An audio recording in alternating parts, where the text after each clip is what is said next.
I'll start to explain it. I'll try chronological. My heart was in pain. The abuse, psychological. The story I'm told is that I'm just the worst. I'm 14 years old. It's subtle at first.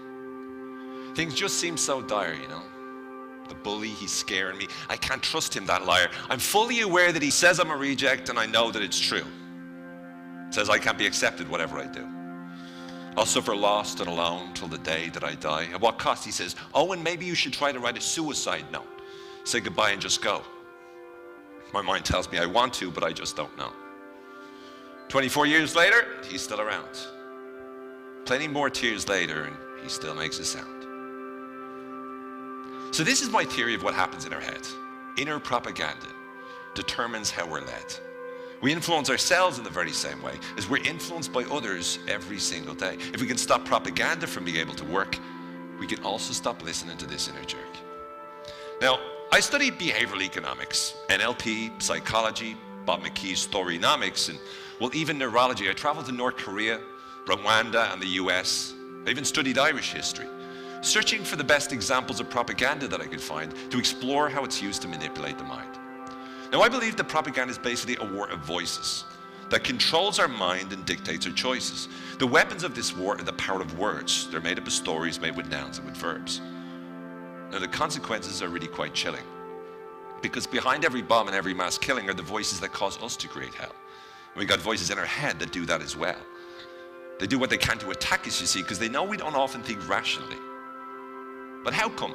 I mean, with all the information that we have at our disposal, how are some still convinced of any crazy proposal? Well, this is how it works. The media put out the lies, social media comes along, and we polarize. We find ourselves stuck still to our positions, like we're the convicts of our own convictions.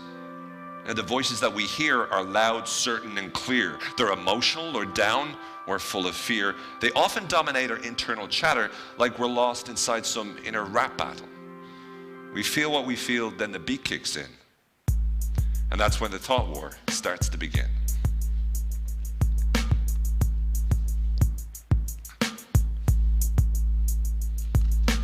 Let me introduce you. He's the narrator. I'm the good voice. To my right is the hater.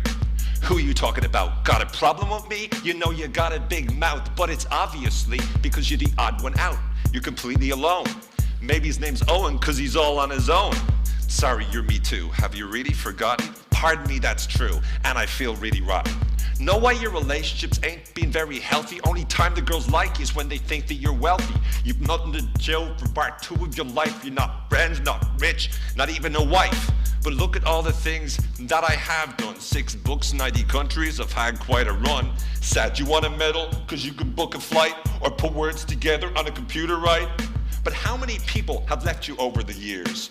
Girlfriends who left you, friends who leave you in tears. You know you aren't really hearing because you cannot accept that after all of these years, you're just still a reject.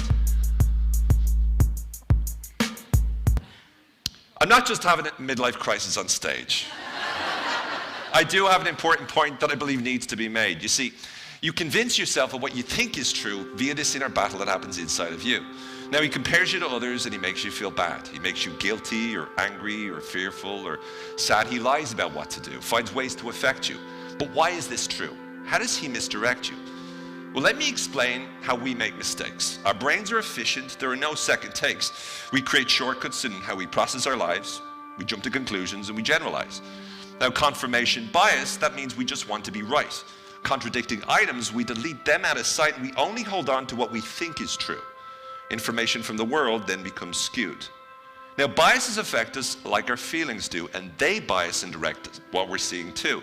For example, if you're in a terrible mood, it's easy to be depressed, anxious, or rude. Now, we rely on certainty in being right. We survived because we knew when to run, hide, and fight. Our fears and negative emotions, they keep us alive. They make us better and stronger, and they help us to thrive.